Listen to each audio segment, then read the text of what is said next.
First half అంతా భరించుకుంటే second half అయితే ఎక్స్ట్రాడినరీగా ఉంది అని చెప్పాలి. మంచు విష్ణు సక్సెస్ కొట్టారా అంటే కొట్టారు. ఒకసారి అయితే చూడాల్సిన సినిమా, ఖచ్చితంగా చూడాల్సిన సినిమా. అందరూ కూడా శివభక్తిలో మునిగిపోతారు సెకండ్ హాఫ్. ఫస్ట్ హాఫ్ కి ఎందుకు ఈ టాక్ వచ్చింది అంటే చాలా వరకు అన్నెసెసరీ సీన్స్, అన్వాంటెడ్ ఫైట్స్, అవసరం లేని కొన్ని కాన్వర్జేషన్స్ అయితే వస్తూ ఉంటాయి. అదంతా లాగ్ ఫీల్ అయితే వస్తూ ఉంటుంది. ఇప్పుడు క్రౌడ్ సీన్ ఉంది. క్రౌడ్ సీన్ అంటే ఎంత నిండుగా ఉంటే, నిండుతనంగా ఉంటే చాలా బాగుంటుంది కదా. కాకపోతే ఇక్కడ ఏంటంటే సీజీకి ప్రిఫరెన్స్ ఇచ్చారు. ఏముంది సీజీలో మేనేజ్ చేద్దాం అన్నట్టుగా కనిపిస్తూ ఉంటుంది.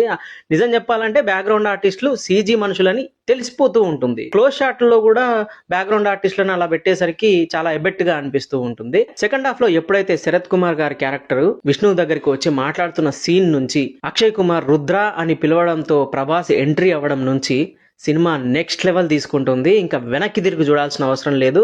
ప్రభాస్ ఉన్నది 15-18 నిమిషాలే అయినప్పటికీ కూడా ఆ ఆరా, ఆయన వైబ్ అనేది మనం అందరం ఫీల్ అవుతాము. శివభక్తి అనేది మొత్తం థియేటర్ అంతా స్ప్రెడ్ అవుతుంది. సైలెంట్ అయిపోతారు. అప్పటి వరకు మాట్లాడుకుంటూ హంగామా చేసిన ఆడియన్స్ ఒక్కసారిగా సైలెంట్ అయిపోయి థియేటర్ వైపు అలా చూస్తూ ఉంటారు.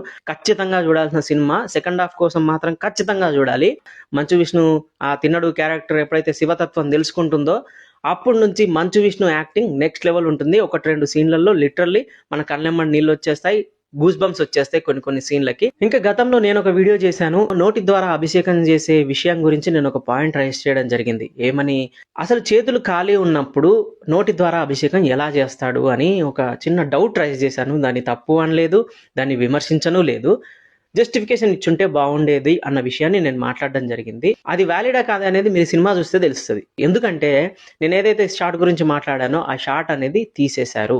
సినిమాలో ఉందా లేదా, అసలు ఏమైనా జస్టిఫికేషన్ ఉందా లేదా అని నేను అబ్జర్వ్ చేస్తే అక్కడ ఏం జరిగిందంటే నోటి ద్వారా నీళ్లు తీసుకొస్తాడు, కానీ నోటి నుంచి శివలింగం పైన నీళ్లు పడే షాట్ ఏదైతే ఉందో దాన్ని తీసేశారు. డైరెక్ట్ నీళ్లు కొన్ని పడ్డట్టు చూపించేసి తుడుస్తూ ఉంటాడు. ఇదే షాట్ పెట్టారు. నోటి ద్వారా శివుడికి అభిషేకం జరిగే షాట్ అనేది లేదు సినిమాలో. సో సంహౌ ఎలా రీచ్ అయిందో తెలియదు, ఎలా రెస్పాండ్ అయ్యారో తెలియదు. ఇదైతే నాకు అనిపించింది, నేను చెప్పడం జరిగింది. దాంట్లో నేను తప్పు అనలేదు, విమర్శించలేదు. సో మీరందరూ కూడా దీన్ని అర్థం చేసుకోవాలని నేను కోరుకుంటున్నాను. మొత్తానికి చెప్పొచ్చేది ఏంటంటే సినిమా అయితే చాలా చాలా బాగుంది. సెకండ్ హాఫ్ కోసం ఫస్ట్ హాఫ్ భరించి మొత్తం సినిమా చూడండి. ఈ సినిమాపై మీ అభిప్రాయాలను కామెంట్ చేయండి.